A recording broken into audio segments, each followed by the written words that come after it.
Type है आय व्यय बचत संबंधी प्रश्न।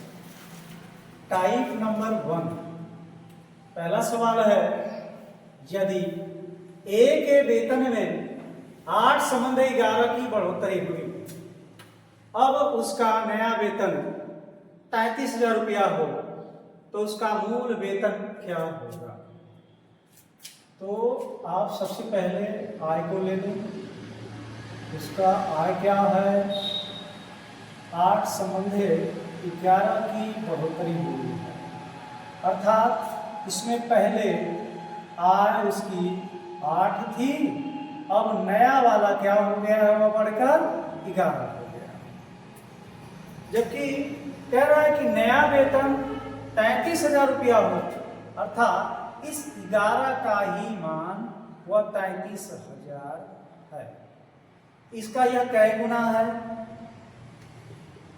तो ये है आपका 3,000 गुना। अब ये कैसे ज्ञात करेंगे? 11 का इस 33,000 में भाग कर दीजिएगा। 11 या 33, 3 जीरो बढ़ जाएगा, अर्थात ये 3 गुना है, 3,000 गुना है।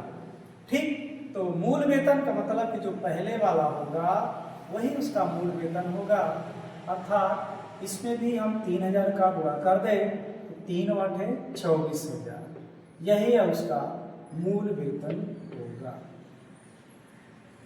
अब आते हैं दूसरे क्वेश्चन की तरफ। पति और पत्नी के वेतनों का औसत 65,000 रुपया है। 65,000 रुपया है और उनके वेतनों का अनुपात 15 संबंधे 11 है, तो पत्नी का वेतन क्या होगा? तो इस टाइप के सवाल को हल करने के लिए सबसे पहले क्या करें कि हम ये देखें कि औसत क्या दिया हुआ है हमारा। औसत है आपके पास 65,000, तो क्या हमारा रेशियो का भी औसत है? जी नहीं। तो अब औसत कैसे निकालेंगे? औसत वेतन का अनुपात, इसका अब हमें निकालना होगा। तो औसत वेतन का अगर हमें भाग निकालना होगा तो सीधे क्या करिए कि 15 और 11 इन दोनों को जोड़कर 2 से भाग कर दीजिए, क्योंकि 2 लोगों का अनुपात है, इसलिए हम 2 से भाग करेंगे। तो हो जाएगा आपका 26 बटा में 2 हो गया, तो कट के आ गया क्या आपका 13। इसी 13 का जो मान है वो औसत आपके 6500 के बराबर, 65,000 के बराबर। तो 13 बचे 65, अर्थात एक पर 5,000 हो गया। अब 5,000 हो गया तो पूछा क्या है? पत्नी। तो जो पति और पत्नी का रेशियो क्या है हमारे पास? पति का 15 है और पत्नी का 11 है, तो 5,000 का एक पत्नी में गुणा कर दीजिए, पत्नी को बता देगा 55,000। तो हमारा आंसर 20 है। नंबर 2, राहुल अपनी आय का कुछ भाग खर्च करता है और शेष भाग बचाता है। उसके व्यय और बचत का अनुपात 6 संबंधे 1 है। यदि राहुल का 42,000 रुपया हो तो उसका व्यय क्या होगा? सबसे पहले हम क्या करें? इसके रेशियो को लिख लें। रेशियो किसका दिया हुआ है?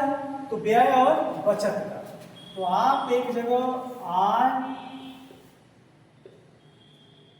खर्च और बचत ये सभी बना लेंगे। तो हमारे पास खर्च अर्थात व्यय क्या है?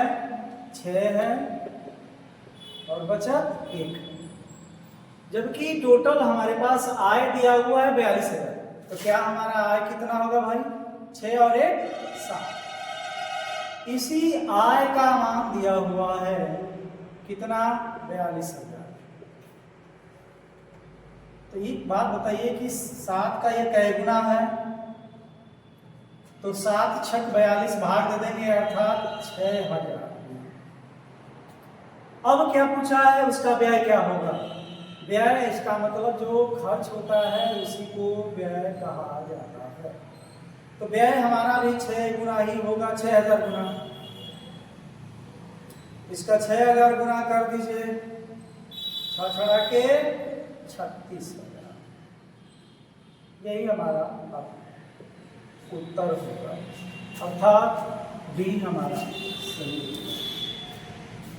नेक्स्ट आते हैं दूसरा।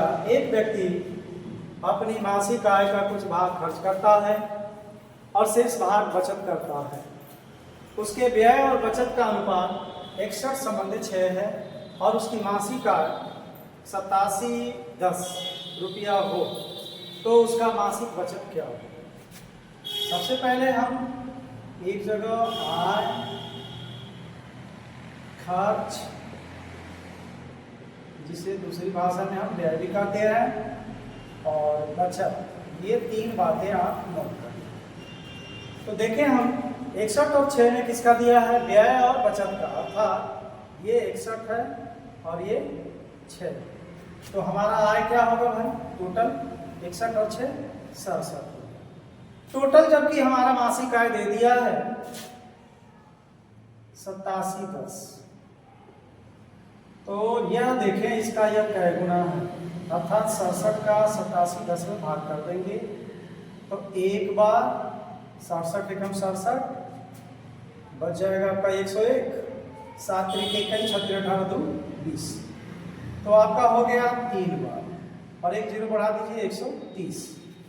तो अब पूछा क्या उसका मासिक बचत, अर्थात बचत में भी हम 130 गुना कर दें, 13 6 78 780 रुपया।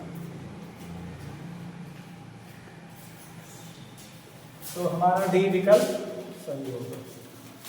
और खर्च का तीसरा टाइप आपके पास है, देखिएगा ध्यान से। ए और बी के वेतन का अनुपात 4:5 था।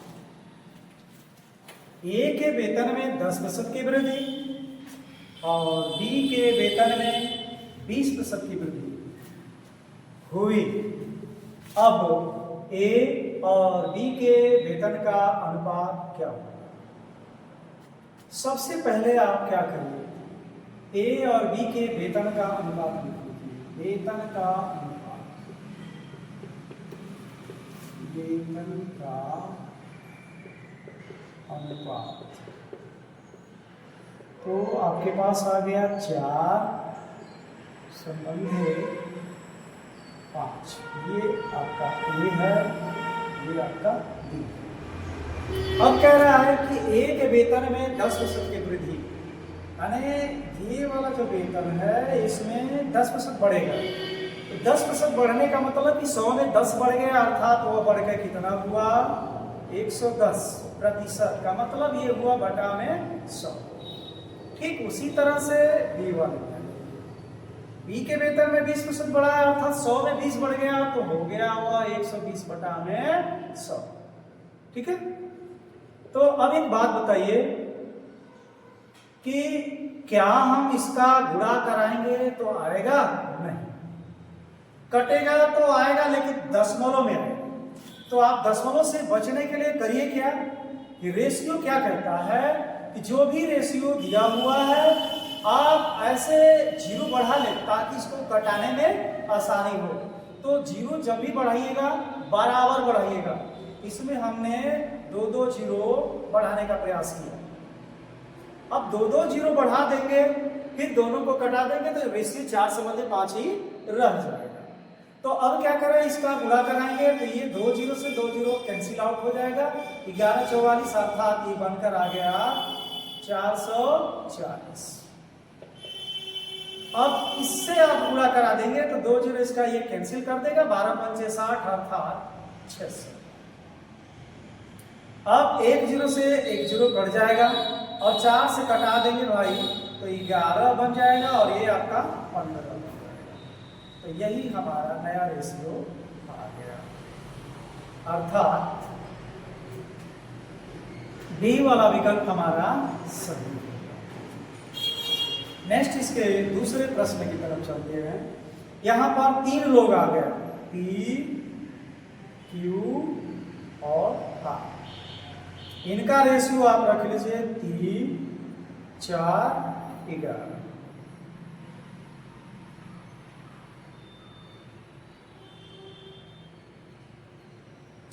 अब इनके वेतन में कह रहा है कि 30% बढ़ गया, अर्थात ये आपका बढ़ा 130, माने 100 में 130% बढ़ गया, नहीं 130 बटा में 100 कर दीजिएगा, इसका आपको गुणा करना। और दूसरा जो आपका है 25% बढ़ा है, अर्थात वो बढ़ जाएगा 125 बटा में 100। और तीसरा आपका है 5% बढ़ा है, यानी कि 105 बटे में 100। फिर वही कहानी हो गई कि अगर हम 3 में 130 बटा 100 का गुणा करेंगे तो मान थोड़ा दशमलव में आना शुरू हो जाएगा। इन चीज़ों से बचने के लिए आप क्या करिए, रेशियो में अपने तरफ से डबल जीरो बढ़ा दीजिए, ताकि इसके फिर भाग को कटा देंगे तो इसके मान में कोई परिवर्तन नहीं होगा। या कोई जरूरी नहीं है कि 2 ही जीरो बढ़ा सकते हैं, सुविधा के लिए, चूंकि नीचे 2 डबल जीरो है इसलिए हमने ऊपर डबल जीरो बढ़ा लिया ताकि कटाने में आसानी हो। 3 जीरो भी कर सकते हो आप, 4 जीरो भी बढ़ा सकते हैं, लेकिन लेंदी हो जाएगा ज़्यादा, इसलिए अब आते हैं इसके 2 जीरो को कटा दें। 13 तिया 39 हो गया 930। अब आ गया 2 जीरो से ये कट जाएगा 25, 125 में 4 का अगर गुणा कर दें तो 5 चौका 20 को जीरो, 4 दूना के 8 दूं 10 को जीरो, हासिल 4 1 5, 500 हो गया। अब इसका 2 जीरो से कैंसिल आउट कर दीजिएगा, 11 बचे 55 और 11 कम 11। अब ये रेशियो आपको कटना, तो आइए हम 5 से कटा देते हैं। 5 से कटाएंगे तो रेशियो हमारा आएगा ये 5 7 35, 5 बटे 40, अर्थात 78 से शुरू हो गया। 78 किसी विकल्प का शुरुआत हमारे पास मात्र 1 है, अर्थात कन्फर्मली है कि 5 से इसको कटा देंगे तो 100 आएगा और इसको कटा देंगे तो हमारे पास 231 आएगा। यही हमारा उत्तर बनेगा, अर्थात डी वाला हमारा सही है। आय व्यय बचत से चौथे टाइप का क्या सवाल है, रीदा और रिया के वेतन 3 संबंधी 5 के अनुपात में है। यदि प्रत्येक के वेतन में 5000 रुपया की वृद्धि की जाती है तो उसका नया अनुपात 5 संबंधी 7 हो जाता है। तो रिया का वर्तमान वेतन क्या होगा? आपके पास विकल्प है 7500, 2500, 10,000, 12,000, 500।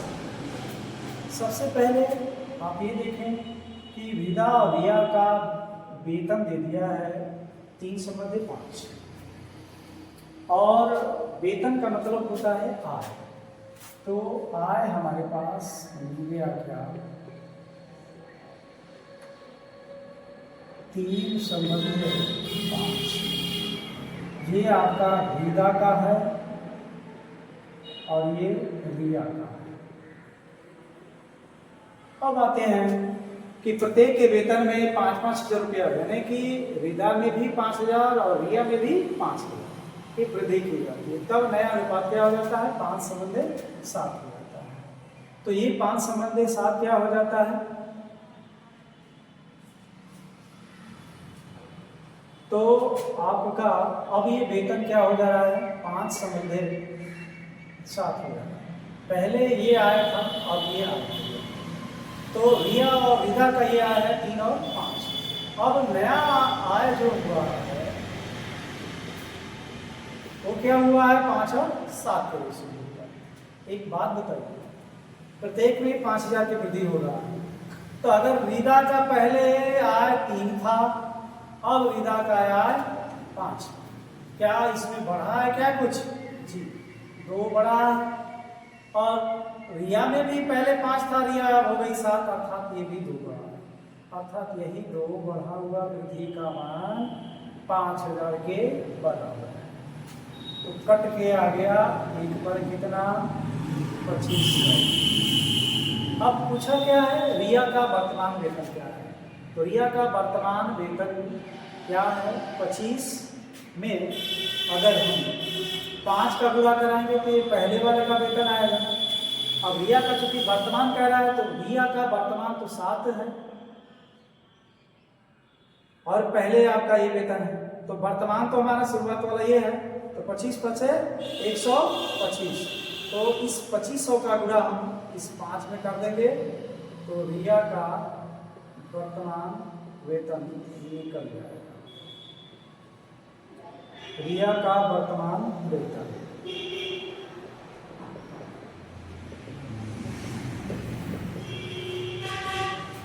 तो 5 गुणित 2500 यानी 25 पचे 125 अर्थात 12,500। तो हमारा विकल्प क्या सही हुआ 20। अब आते हैं इसके दूसरे पड़ाव में, क्या सवाल है यहाँ। कह रहा है कि ए और बी के मासिक आय का अनुपात 4:5 है। तो आप आय लिख लीजिए एक जगह, ए का और बी का क्या है 4 और 5, और ए तथा बी के मासिक बचत का अनुपात। अब बचत का आ गया अनुपात क्या है 14:19। तो आप लिख लीजिए बचत 14:19। लेकिन अब बता रहा है कि प्रत्येक जो है खर्च कर रहे हैं 1200 रुपया।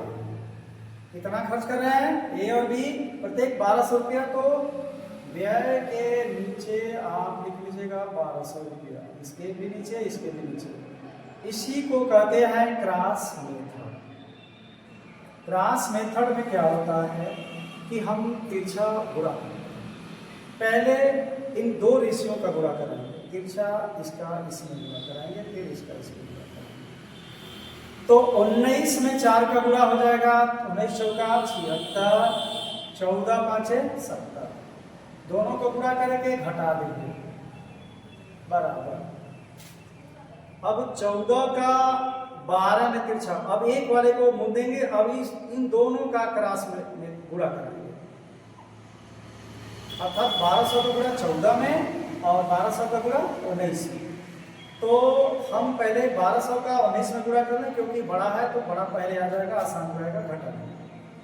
तो 1200 का 19 में गुणा करेंगे तो 12 9 108 हासिल 10, 12 एकम 12 और 10 22, डबल जीरो बना लीजिए।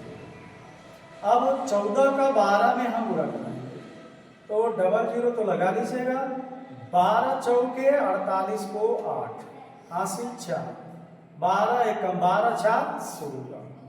अब इनको घटा दीजिएगा, ये घटाएंगे तो आएगा 6 बराबर 800, 800 निकल जाएगा तो 22 16 600, 6000। तो कट के आ गया 1 पर कितना 1000। अब सवाल में हमारे पूछा है कि ए और बी के मासिक आय का अंतर, आय का अंतर। तो सीधे आप ऐसे सवालों में क्या करिएगा, जो आय का रेशियो है उन्हीं को आप घटा दीजिए। 4 और 5 का अंतर क्या होगा 1, 1 में जो आया है मान 1 बराबर 1000, इसको आप गुणा करा दीजिएगा तो 1000 आपका रुपया आएगा, जो हमारे विकल्प पहले वाले में सही। मासिक आय 4:5 के अनुपात में है और उनके व्यय का अनुपात 7:9 है। यदि प्रत्येक व्यक्ति 50 रुपया प्रति माह बचाता है तो उनका मासिक आय कितना होगा। तो सबसे पहले आप आय लिखिए 4 और 5 और व्यय का अनुपात उसके नीचे लिख दें 7:9। प्रत्येक कितना बचाता है, हमें बचत का जो मूल्य है 50 रुपया प्रति माह सभी लोग बचा रहे हैं, 50 रुपये भी बचा रहा है, 50 रुपये भी बचा रहा है। अब क्रॉस मेथड बना दीजिएगा तो पहले ऊपर के दो भागों का ही हम बनाएंगे। 4 9 36, 7 5 35, तो हो गया 36 माइनस 35, बड़े में से छोटे को ही घटाएं बराबर।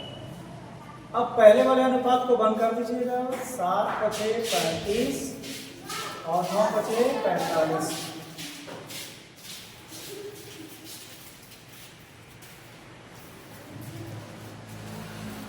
तो 7 5 35, 9 5 45, अर्थात 450 में से 350 निकाल देगा। तो घट कर क्या आया? 1 बराबर आ गया आपका 100। अब पूछा क्या है? उनका मासिक आय। तो आय का चार्ट हमारे पास 4 है और 5 है। इसी 100 का गुणा हम पहले वाले में भी कर देंगे, तो वहां से निकल कर आ जाएगा 400, और दूसरे में गुणा करा देंगे तो ये मान हो जाएगा 500। तो यही हमारे 400 और 500 आंसर होंगे। तो किस विकल्प में है? चौथा वाला विकल्प। अगला चौथा क्वेश्चन, ए और बी के मासिक आय का अनुपात 11:13 है और उनके व्यय का अनुपात 9:11। यदि वे दोनों प्रति माह 4000 रुपया की बचत करते हो तो उनके आय का अंतर क्या होगा? इस सवाल में भी वही क्रॉस मेथड वाला तरीका लगाइएगा, आसानी से लग जाएगा। पहले हम क्या करें? आय का चार्ट लिख लें, ए का और बी का एक जगह लिख लें। ए और बी के आय का अनुपात है आपके पास 11:13। अब आता है व्यय का अनुपात, तो आप एक जगह व्यय लिख लीजिए। व्यय का अनुपात क्या है? 9:11। यदि वे प्रत्येक माह 4000 रुपये की बचत करते हैं, अर्थात उनकी बचत समान है, तो बचत अगर समान है तो 4000 यहाँ कर दीजिए, 4000 यहाँ कर दीजिए। फिर वही तरीका क्रॉस में 11 11 121 माइनस 13 9 104, 13 9 117, 13 9 117। तो हमारे पास ये घट करके आ गया और 7 5 आ गया। अब पहले वाले अनुपात को बंद कर दें। 9 चौके 36, 11 चौके 44, तो आप 44,000 में से 36,000 निकाल दीजिए। 3 जीरो आपका 3 जीरो, और ये आपका हो गया 14, 14 में से 6 गया तो 8, यहाँ 3 हो गया, 8। अब कटाकर हमेशा एक पर निकाल दीजिएगा, तो एक पर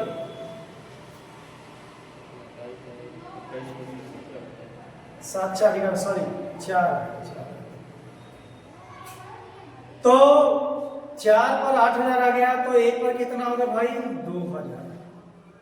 अब हमसे पूछा है तो उनके आय का अंतर क्या है?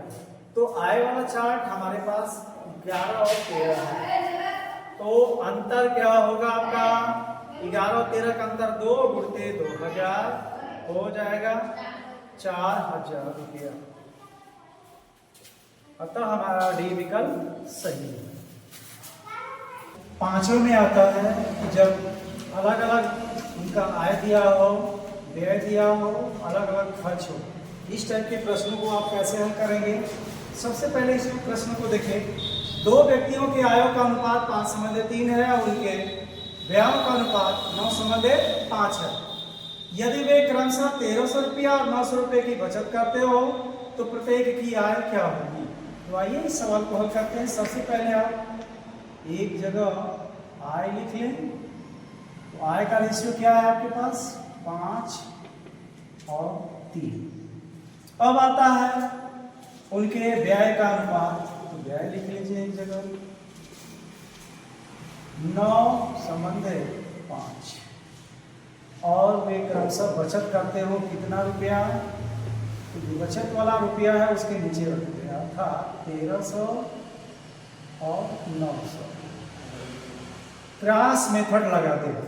सबसे पहले क्या करिएगा कि पहले ऊपर के दो रेशियो को ही लेना है, आय का और व्यय का। तो आय का तिरछा गुणा व्यय वाले में, व्यय का तिरछा गुणा आय। तो 5 × 25, 9 × 27। तो इसको 27 में से 25, बड़े में से छोटे को ही घटाना है, याद रखिएगा। जब भी ऐसा हो जाए तो अब क्या करेंगे, पहले वाले रेशियो को आप घटा लेंगे। अब आ जाएंगे आप 9 का 900 में गुणा होगा, 1300 का 5 में गुणा होगा। तो 9 × 9 = 81 और 13 × 5 = 65। तो अपन जो बड़ा होगा उसी को पहले पकड़ोगे। तो 9 × 9 = 8100 माइनस 13 × 5 = 6500। इसमें से घटा देंगे 27 में से 25 को, तो आएगा आपका 2 बराबर। अब 8100 में से 6500 निकाल दीजिए तो 2 0 निकल जाएगा, 11 यानी कि 5 निकल गया, 6 इस 7 में से गया तो ये यानी 1600। अब 2 से कट जाएगा तो 1 पर आपका आ जाएगा 800। याद रखिएगा कैसे आपको हल करना है। एक जगह आय का अनुपात लिख लें, एक जगह व्यय का अनुपात लिखें, बचत वाला जो रुपया है उसको नीचे रख दें। सबसे पहले क्या करना है कि क्रॉस हमें तिरछा गुणा करना है। तो पहले 2 लाइन को लेंगे, आय को व्यय को। तो 9 का 3 में गुणा, 5 का 5 में गुणा। तो आ गया 9 × 3 = 27, 5 × 5 = 25। तो बड़े में से छोटे को घटा दीजिएगा। और फिर 900 का 9 में गुणा, 1300 का 5 में। तो आ गया 9 × 9 = 8100 और 1 × 13 = 5 = 6500। अंतर इसका आ गया, बड़े में से छोटे को ही घटाना है।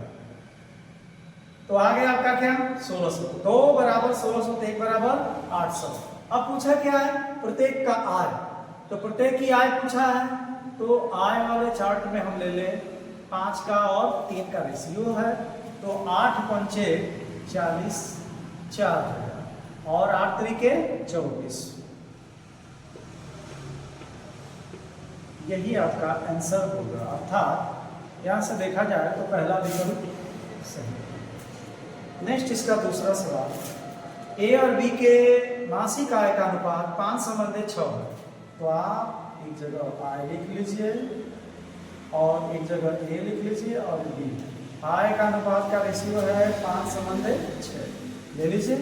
उनके खर्चों का अनुपात यानी कि खर्च का अनुपात क्या है आपका 3 और 4। यदि वे क्रमशः 1800 रुपये और 1600 रुपये की बचत करते हो, अर्थात यहाँ बचत आप सेट करेंगे 1800, 1600। फिर वही काम, 4 × 5 = 20 और 6 × 3 = 18। अर्थात 20 में से 18 निकाल दिया बराबर कर देंगे 16 × 3 = 48 और 18 × 4 = 72। तो 7200 में से 4800 निकाल दीजिएगा। तो आ गया आपका 2 बराबर आ गया आपके पास 00, ये 8 हो गया, 4 हो गया, ये 6 हो गया, यानी 2 हो गया। कट के आ गया 1 पर कितना 1200 रुपया। अब हमारे पास पूछा क्या है, बी की मासिक आय यानी बी की आय पूछा है। तो बी का आय क्या आपके पास 6 ले लीजिए, इसका गुणा करा दीजिए 12×6 = 72। तो विकल्प आपका सी।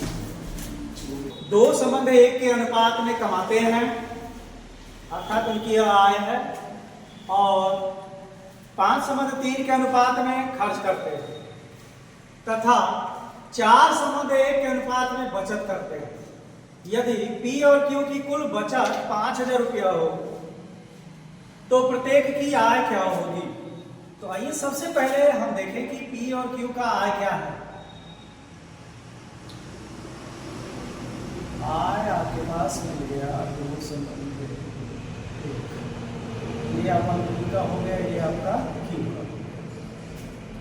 जबकि खर्च का आपका अनुपात है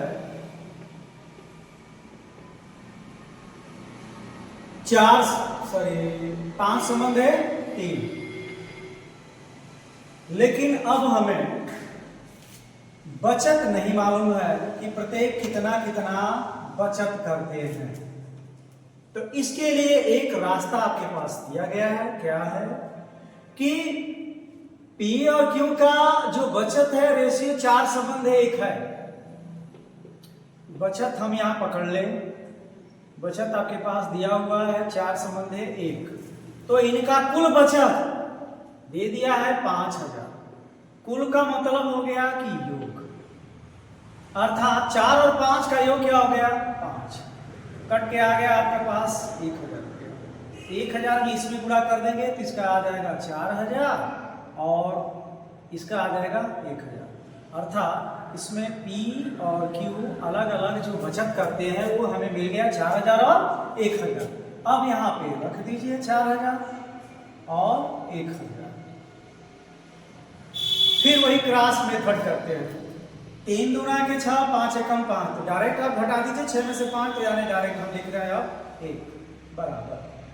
अब यहाँ आएगा 5000 और ये चाहते हैं 12, तो 5000 और 12000 में से घट के आ गया 7000,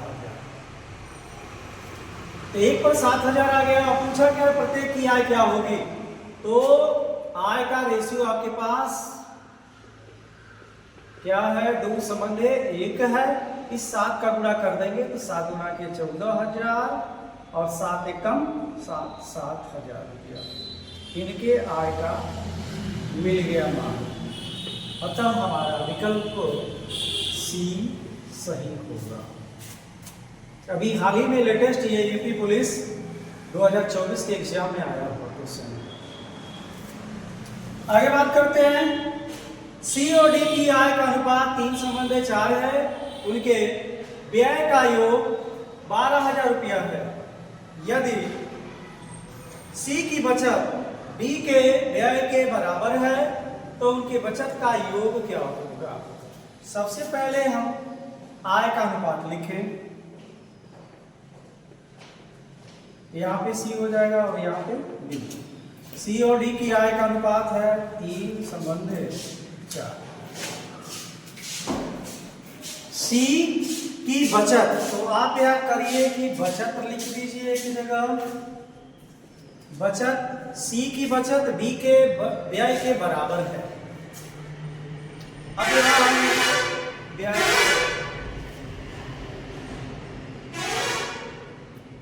यहाँ पे आप खर्च कर दीजिए और एक यहाँ पे चार्ट बना दीजिए बचत का। अब देखिए जैसे कह रहे सवाल में सी की बचत, तो सी की बचत कहाँ है, ये है सी की बचत, ये सीध में, और डी के व्यय के बराबर है। तो डी का व्यय क्या है आपका, ये, तो ये दोनों क्या है, बराबर है। कह रहा है कि सी और डी दोनों बराबर है, अर्थात दोनों का मान 1-1 होगा। तो यहाँ पे हम सी का बचत 1 रख ले और डी का व्यय 1 रख ले। आइए अब यहाँ से देखें, सभी लोग जानते हैं कि आमदनी होती है और खर्च होता है, तो खर्च को अगर आय में से हम घटा दें तो हमारे पास बचत मिल जाएगा। तो आप सोचो यहाँ पे कि हम कितना रुपया खर्च कर दें कि हमारा बचत 1 मिल जाए, अर्थात 2 घटा देंगे। अब यहाँ आता है आपके पास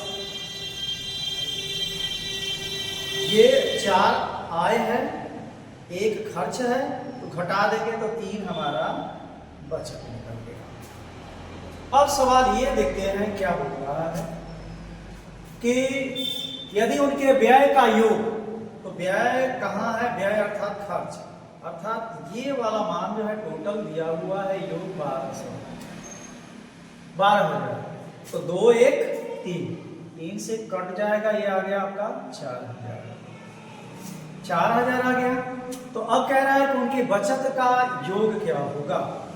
तो बचत आपके पास क्या है, 1 है सी का और डी का 3 है, तो कुल बचत आप निकाल लीजिए। तो कुल बचत आप निकालना चाहते हैं, सीधे क्या करिए, इनको जोड़ दीजिए, 1 और 3 हो गया 4। अब इस 4 का इस 4000 में गुणा कर दीजिए, हमारे पास टोटल आ गया 16,000, अर्थात हमारा विकल्प सी सही है। आय का अनुपात 4:7 है, जबकि उनके व्यय का अनुपात 6:5 है।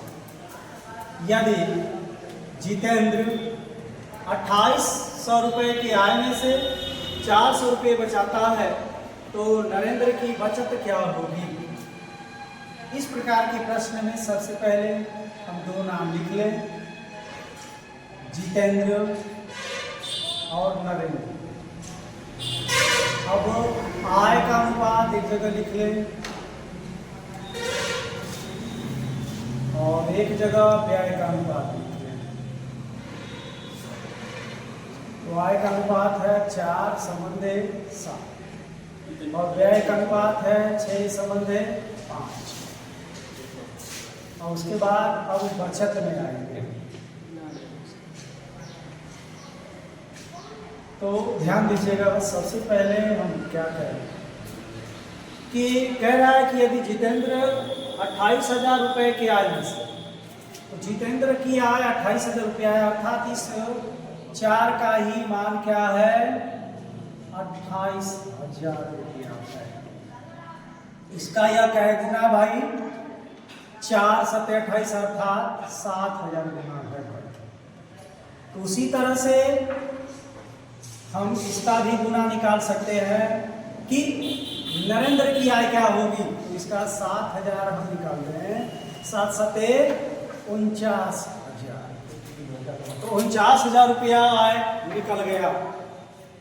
अब यह सवाल में अब एक कहता है कि जितेंद्र 28,000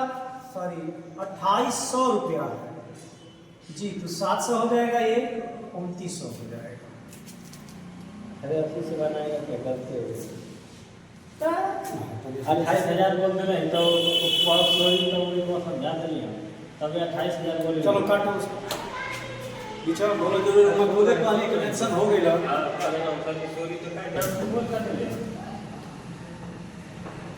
जितेंद्र और नरेंद्र की आय का अनुपात 4/7 है, जबकि उनके व्यय का अनुपात 6/5 है। यदि जितेंद्र 2800 रुपए की आय में से 400 रुपए बचाता हो तो नरेंद्र की बचत क्या होगी। सबसे पहले दो नाम लिखा हुआ है जितेंद्र, एक जगह जितेंद्र कर दें और एक जगह नरेंद्र कर दें। अब आय लिख लीजिए, एक जगह व्यय लिख लीजिए और एक जगह बचत लिख लीजिए। तो जितेंद्र और नरेंद्र की आय का अनुपात 4/7 है, कन्फर्म। उनके व्यय का अनुपात 6/5। अब सवाल ये है कि यदि जितेंद्र 2800 रुपए के आय में से, तो ये आय ना लिया तो जितेंद्र की आय क्या है, अपन 4 है, अर्थात इस 4 का ही मान क्या है, 2800 रुपया है। इसका कै गुना होगा, 4 7 28 अर्थात 700 गुना। तो उसी टाइप से आप 700 गुना हम नरेंद्र का निकाल लेंगे आय, तो हो जाएगा 4900। अब आगे सवाल में से ये कहता है कि जितेंद्र के पास टोटल 2800 रुपया है, उसमें से 400 रुपया बचा लेता है, अर्थात इसकी बचत क्या हो जाती है, 400 रुपया। जब 400 रुपया बचत कर लिया, उसने खर्च कितना किया, इस 2800 में से आप 400 निकाल देंगे तो आपका व्यय हो गया 2400 रुपया। जब इसका व्यय हो गया 2400 रुपया, तो अब ये देखें कि इसका यह कै गुना है, 6 से ये 2400 हुआ, अर्थात 400 गुना। ठीक उसी टाइप से नरेंद्र का भी हम व्यय पता कर लेंगे 400 गुना, अर्थात 4 5 20, अर्थात 2000। तो अब पूछा है नरेंद्र की बचत क्या होगी, अर्थात यहाँ पे नरेंद्र की बचत क्या होगी। तो हमें टोटल आय मिल ही गया, खर्च भी मिल ही गया, तो बचत कितना हुआ, घटा दीजिए 2900। तो यही हमारा विकल्प ए सही है। अब आते हैं इसके दूसरे सवाल की तरफ। अब यहाँ 3 व्यक्ति होंगे, X, Y और Z। इनकी आय का अनुपात 3, 4 और 2 के अनुपात में है।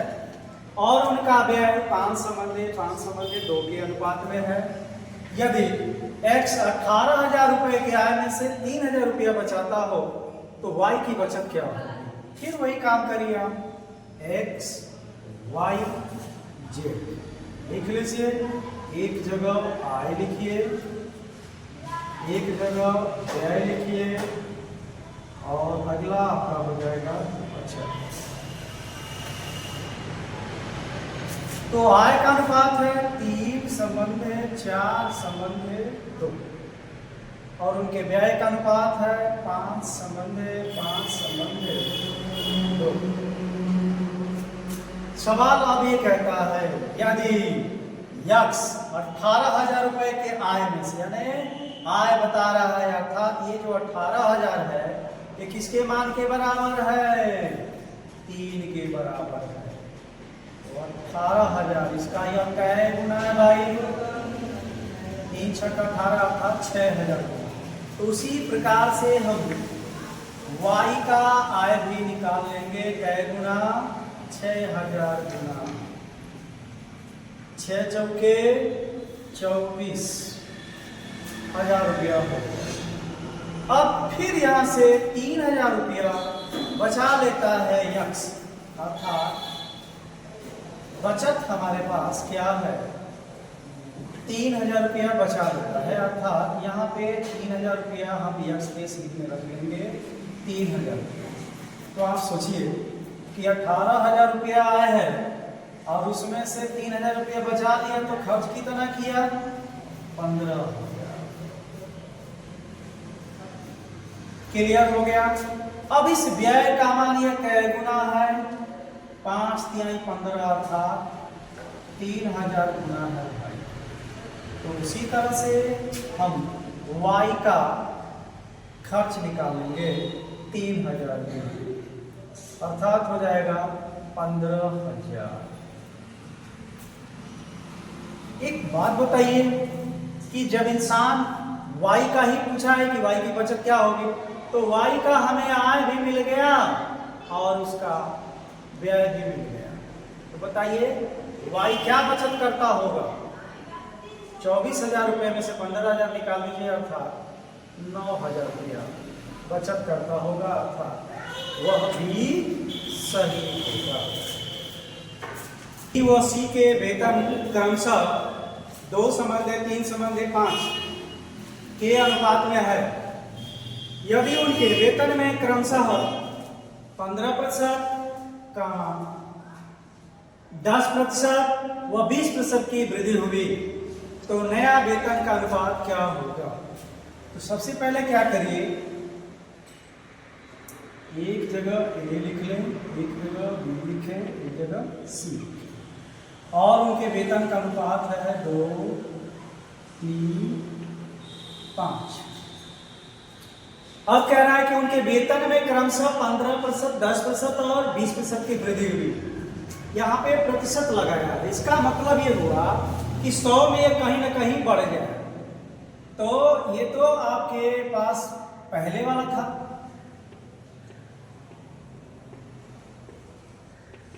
अब नया में हो गया क्या? तो उनमें बढ़ाया गया कितना? 15%, अर्थात 100 में 15 बढ़ कर यह 115 हो गया। 10% बढ़ा अर्थात यह 110 हो गया। 20% बढ़ा अर्थात 120 बढ़ गया। तो अब कह रहा है कि नया अनुपात क्या होगा? तो भैया पहले 2 के रेशियो में था, फिर 3 के रेशियो में था, तो 1 रेशियो का मान या 2 है, इतने का कितना हो जाएगा? टोटल आप क्या करिए, गुणा कर लीजिए। तो 15 गुना के 30 अर्थात 5 गुना के 10 को 0, 2 1 3 और ये हो गया 11 3 35 अर्थात 330, 12 5 60 600। बीच में रेशियो बदल 1 0 कट जाएगा आपका। अब देखते हैं क्या स्थिति बन रही है। तो आपका बना क्या? 23 35 60। अब किसी से यह कटेगा नहीं, जब नहीं कटेगा भैया तो यही आपका आंसर हो गया, अर्थात बी सही है। नेक्स्ट ऐसा दूसरा सवाल एक आपके पास, क ख व ग के वेतन का अनुपात 3:5:7। यदि उनके वेतन क्रमशः 50%, 60% और 50% की वृद्धि होती है। जी फिर आ गया कि बढ़ रहा है 50%, 60% भी बढ़ रहा है, फिर 50% बढ़ रहा है, अर्थात 100 में यह बढ़ के 50 हो गया, फिर 150, यह 160 हो गया और यह 150 हो गया। तो भैया इसका इसमें गुणा करा दीजिए, टोटल नया बता देगा आपका 15 × 45 450, 16 × 6 80 800, 15 × 7 105। अब रेशियो लगा दीजिएगा, 0 से 0 कट जाएगा और 5 से कटा दीजिएगा, 5 × 9 = 45, ये हो जाएगा 16 और 5 × 9 = 10 21, अर्थात 9 16 21, 9 16 21 आपके विकल्प डी में सही होगा। यही आपका आंसर होगा। टाइप जो है चेंज होता है, जोड़ना और घटाना इस पर आधारित होगा, कहीं जोड़ने को कहेगा, कहीं घटाने को कहेगा। तो रेशियो में आपका इस टाइप से सवाल बनेगा। इसमें से आपका पहला टाइप आपको दे रहे हैं हम कि दो संख्याएं 5 संबंध है 7 के अनुपात में है। यदि प्रत्येक संख्या में 6 जोड़ा जाए तो अनुपात 3 संबंध 4 हो जाता है, तो संख्याएं क्या होगी। तो इस टाइप के प्रश्न को हल करने के लिए अगर चाहे तो आप क्रॉस मेथड वाला ही उपयोगिता ला सकते हो। यथा जैसे देखें,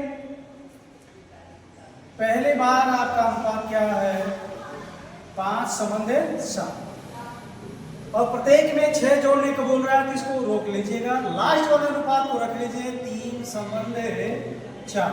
प्रत्येक में 6 जोड़ रहा है, अर्थात इसमें भी 6 जोड़ेगा, इसमें भी 6 जोड़ेगा, यही बात है। तो क्रॉस मेथड तिरछा, यहाँ पे 5 का 4 में गुणा हो गया, 7 का 3 में गुणा हो जाएगा, 5 × 20 7 × 21, 21 और 20 का अंतर डायरेक्ट आप रखिए 1 बराबर। पहले वाले रेशियो को रोक दीजिएगा, आप ऊपर से नीचे इन दो का करेंगे आप, 6 × 3 18, 6 × 4 24, तो 18 और 24 का अंतर हो गया 6। तो एक पर जहां आ गया 6, अगर हो सकता है कि 2 बराबर अगर 6 आ जाता तो हमेशा उसको हम कटाकर एक पर ही निकालें। तो एक पर हमें मिल गया 6, तो अब कटाने की जरूरत नहीं है। अब ये पूछा है कि संख्याएं कौन कौन सी हैं, तो इस 6 का गुणा अगर हम पहले वाले में कर देते हैं तो 6 × 5 = 30 और दूसरे वाले में कर देते हैं 6 × 7 = 42, अर्थात हमारी यह दोनों संख्या मिल गई 30 और 42, यही हमारा आंसर होगा। तो विकल्प बी सही। अब आता है दूसरे सवाल की तरफ। दो संख्याएं का अनुपात 5 संबंध 8 है। यदि प्रत्येक में 5 जोड़ा जाता है तो अनुपात 2 संबंध 3 हो जाता है। तो इन दोनों संख्याओं का अंतर क्या होगा। अर्थात सबसे पहले हम पहली संख्या ले लें और दूसरी संख्या ले लें। 5 और 8 जोड़ने की बात कहा है कि इसको बाद में रखेंगे नीचे, और दूसरे अनुपात जो आपका दिया हुआ 2 संबंध है 3, इसको रख लीजिए आप यहाँ पे। अब यहाँ पे 5 जोड़ने की बात कहा है तो 5 जोड़ लीजिए। क्रॉस मेथड 5 × 3 = 15, 8 × 16, तो 16 और 15 का अंतर क्या हुआ भाई 1 बराबर। अब इस 5 का 2 में पूरा कराएंगे, 5 का 3 में, 5 × 3 = 15, 5 × 10, तो 10 और 15 का अंतर 5। अब ये कह रहा है कि दोनों संख्याओं का अंतर, तो हमारी दो संख्या यही है तो अंतर कह रहा है। तो अंतर का मतलब 8 - 5 यानी हो गया आपके पास 3, और इसी 3 का 5 का गुणा कर दीजिए, हो जाएगा आपकी संख्या 15। तो हमारा भी उत्तर सही है। अनुपातिक विभाजन, इसका पहला सवाल क्या है कि रुपया 130 को 3 संबंध 6 संबंध 8 संबंध 9 के अनुपात में बांटा गया है, तो प्रत्येक की राशि क्या होगी। तो सबसे पहले आप अनुपात ले लीजिएगा 3, 6, 8, 9 और ये टोटल जो है धन जोड़ कर दिया हुआ है 130। तो इन सबको जोड़ दीजिए 6, 3, 9, 9, 18, 18, 8, 26। तो अब 13 से कटा दीजिएगा तो 13 दहा में 130, 13 दुना के 26, कट के आ गया आपका 5। अब इस 5 का गुणा पहले रेशियो में कर दीजिए तो पहला आपका संख्या बताएगा। वह राशि क्या थी उसकी? 5 तिहाई 15, 5 छक्का 30, 5 बटे 40, 5 नवा 45। तो हमारे पास मिलकर आ गया अलग अलग उनका धन 15, 30, 40 और 45, अर्थात बी हमारा सही है। अब बात करते हैं दूसरे इसके सवाल की तरफ। टोटल ए बी सी के बीच में है तो ए संबंधे बी संबंध सी रख दीजिएगा। रेशियो आपके पास 3, 4 और 2 है। इनका टोटल जो है रुपया टोटल दे दिया है 990 रुपया। तो आप इनको जोड़ दीजिए 4, 3, 7, 2, 9, कट के आ गया भैया 110। अब बी का पूछा है तो 110 का गुणा बी में कर दीजिए 11, 44, अर्थात हो गया 440। तो हमारा पहला विकल्प सही। दूसरे टाइप में चलते हैं। 11,236 रुपए की राशि को ए बी सी में इस प्रकार विभाजित किया जाता है कि ए व बी के हिस्से का अनुपात 3 संबंधे 5 है तथा ए व सी के हिस्से का अनुपात 4 संबंधे 7 है। तो बी का हिस्सा क्या होगा?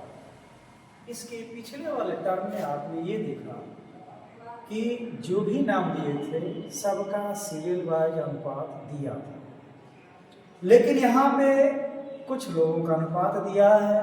तो सबसे पहले हम इन एबीसी के तीनों के बीच का रेशियो एक साथ हम निकालेंगे।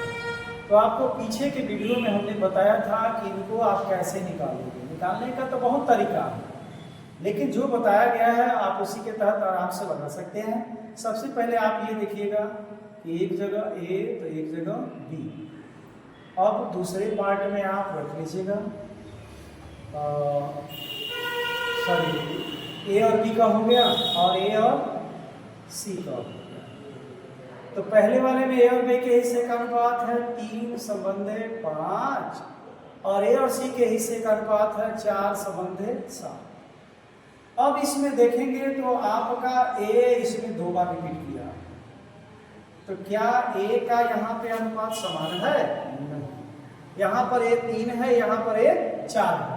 तो अब क्या करिए कि इस 4 का गुणा इन दोनों अनुपात में कर दीजिए। तो 4 का 3 में करेंगे तो 12 हो जाएगा, फिर 4 का 5 में करेंगे तो आपका हो जाएगा 20। अब इस 3 का गुणा इधर वाले पार्ट में कर दीजिए। तो 3 चौके 12 और 3 सते 21। ये आप देखेंगे तो ए जो है समान हो गया, अतः आप अनुपात यहाँ ऐसे लिखेंगे। क्या हुआ? 12 बी ए के हिस्से में 12, बी के सी में आप देख लीजिएगा 20 और सी के हिस्से में आ गया 21। तो ये आपका ए हो गया, बी हो गया, सी हो गया। अब तीनों का जब रेशियो मिल गया तो क्या यह किसी से कटकर छोटा तो नहीं हो रहा? तो चेक कर लीजिएगा। अब नहीं कटेगा, मान लीजिए 3 से हम कटाते हैं, ये कट जाएगा, ये कट जाएगा, लेकिन ये नहीं कटेगा। एक ही अंक से सभी होना चाहिए। तो अब हम टोटल धन को ले लेते हैं 11,236। अब हम टोटल इसमें अब जोड़ देंगे। तो जोड़ने पर हमारे पास क्या निकल कर आया रिजल्ट के 0, 2, 3 हो गया, 2, 2, 4, 1, 5 हो गया। अब 53 से इसमें हमको भाग देना है। तो 53 से भाग देंगे तो नहीं समझ में आ रहा। 112 236 में 53 से भाग दीजिएगा। 53 गुना के 106, तो आ गया आपके पास 6 और 3, 53 एकम 53 फिर आ गया आपका 10 और 6, 53 गुना के 106, अर्थात आ गया आपके पास 212। अब इस 212 का गुणा हम जब b का पूछा है तो b में ही गुणा करा देंगे, तो b में गुणा कराएंगे तो आपके पास हो जाएगा 2 गुना के 4, एक 0 बढ़ा लीजिएगा और 2 एकम 2, 2 गुना के 4, अर्थात 42 40 आंसर हमारा होगा जो विकल्प सी में दिया हुआ है। अब आगे आते हैं दूसरे क्वेश्चन पे। 9400 रुपए को एबीसी में इस प्रकार विभाजित किया जाता है या बांटा जाता है कि ए और बी के हिस्से का अनुपात 4:3 है और बी व सी के हिस्से का अनुपात 5:4 है, तो सी का हिस्सा क्या होगा? फिर वही काम कर दीजिएगा। तो एक जगह आप ए और बी का रेशियो ले लें, वो हो गया आपके पास 4 और 3, और बी व सी के हिस्से का अनुपात है आपका 5 और 4। यहाँ देख रहे हैं बी जो है दोनों कॉमन मिल रहे हैं, तो क्या इस काम समान मिल रहा है कि नहीं? तो क्या करिए, 5 का गुणा इन दोनों में कर दीजिए, 20 हो जाएगा और ये 15 हो जाएगा। 3 का गुणा इसमें कर दीजिए, 15 हो जाएगा, ये 12 हो जाएगा, समान हो गया। तो इसका मतलब 20 15 12। अब यहाँ रख लेंगे ए बी सी, टोटल जो धन हमारे पास है 9400 है, तो टोटल जोड़ दीजिएगा, 5 2 7 और 2 2 4, 47 गुना के 94 अर्थात 200। अब पूछा है सी का 12 गुना के 24, तो हमारा सी का हिस्सा आ गया 24, अतः हमारा डी विकल्प सही है।